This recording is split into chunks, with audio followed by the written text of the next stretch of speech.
Après avoir évoqué, vers la fin de la paracha précédente de Bereshit, les noms des descendants d'Adam Arishon, le premier homme sur terre, la Torah poursuit jusqu'à Noach et nous informe qu'il mit au monde 3 enfants.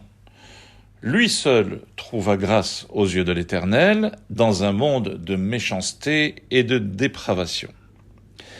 Notre paracha, Noach, mentionne à nouveau le personnage, Noach, et les noms de ses 3 enfants, Shem, Ham et Yéphet.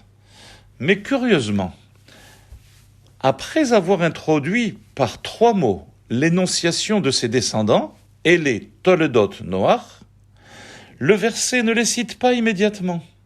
Le verset ouvre une parenthèse pour évoquer les qualités vertueuses de Noach. Ish tzadik tamim haya bedorotav, un homme juste, intègre, craignant Dieu. Le verset ferme la parenthèse et continue de communiquer dans le verset suivant les noms de ses 3 enfants, Shem, Ham et Yéphet. Les commentateurs se sont penchés sur cette formulation atypique du verset et Rashi, exégète principal de la Torah, y répond. Il dit ceci. Rashi dit qu'il fut nécessaire de faire une parenthèse pour exposer les vertus de Noach après avoir indiqué son nom et les Toldot Noach, Noach Ish Tzadik, car le simple fait d'évoquer le nom d'un tzaddik, d'un homme juste, doit susciter instantanément l'éloge de ce dernier. Ainsi dit le roi Salomon dans les Proverbes, dans Mishlei, Zecher tzaddik livracha, veshem reshaim irkav. Rappeler un tzaddik, un homme juste, doit systématiquement entraîner son éloge. Cette réponse serait entièrement satisfaisante si elle ne soulevait pas une question flagrante. Car comme nous l'avons dit au début de notre propos, le nom de Noach a déjà été mentionné à la fin de la paracha précédente, Bereshit, et précisément au chapitre 5, verset 32. Et selon le principe développé par Rashi, basé sur les proverbes du roi Salomon, Zecher tzadik livracha, que l'éloge du juste doit être fait dès le rappel de son nom, eh bien l'éloge, les vertus de Noach auraient dû être mentionnées précédemment, à la fin de Bereshit, quand on a pour la première fois mentionné son nom, et non au début de Noach, où apparaît son nom et celui de ses descendants pour la seconde fois. Pour répondre à cette question importante, il est nécessaire d'exposer brièvement la notion de la parole et de sa portée dans le judaïsme. La parole est une force extraordinaire. C'est un outil puissant que Dieu a mis à la disposition des êtres humains et qui doit être maîtrisé. Car sa puissance peut détruire ou construire une personne. Elle peut encourager, elle peut décourager. La parole fait du mal, mais elle fait aussi du bien.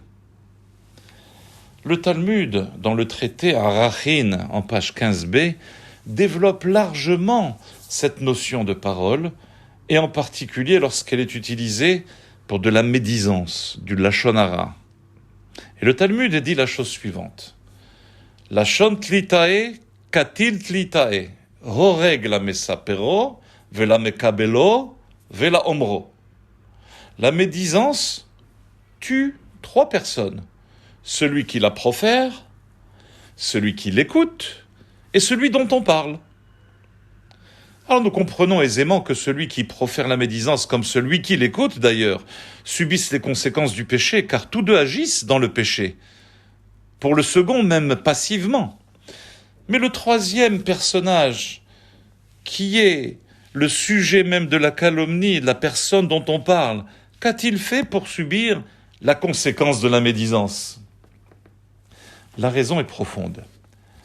Car le rôle de la parole, c'est de faire sortir les choses cachées au grand jour. Ce qui est caché dans la pensée est révélé et ressort par la parole.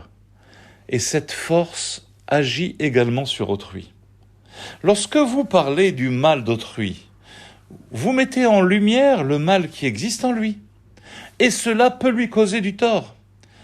Car en s'abstenant de parler du mal de cette personne, il est possible que le mal qui est en lui reste caché, il reste enfui et ne lui causera pas du tout, pas de tort.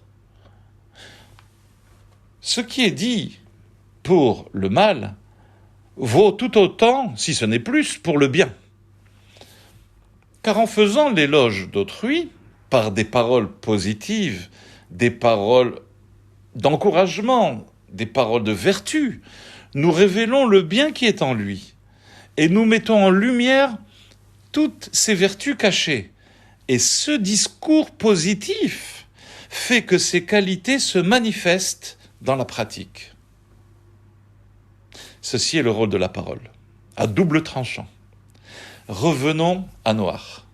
Nous comprenons à présent la raison pour laquelle l'éloge de Noach est dans notre paracha et non dans Bereshit. Car le travail concret de Noach, il commence quand ? Il commence dans notre paracha. C'est dans notre paracha qu'il devra construire l'arche pour sauver toutes les espèces de l'humanité, organiser la vie à l'intérieur, la nourriture, etc.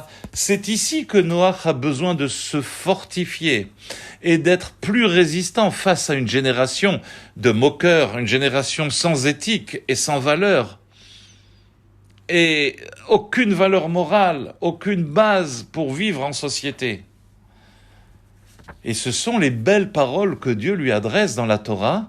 Ish tzadik tamim haya bedorotav et haelokim italech Noach, que Noach était un homme juste qui suivait Dieu et qui était intègre.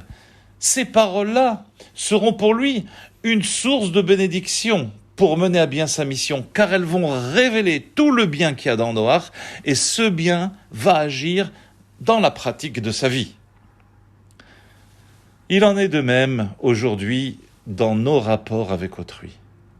En parlant des vertus de son prochain, en parlant du bien sur quelqu'un d'autre, nous révélons encore plus le bien qui est en lui, et par ricochet, nous serons aussi les bénéficiaires de ces bénédictions. Shabbat Shalom.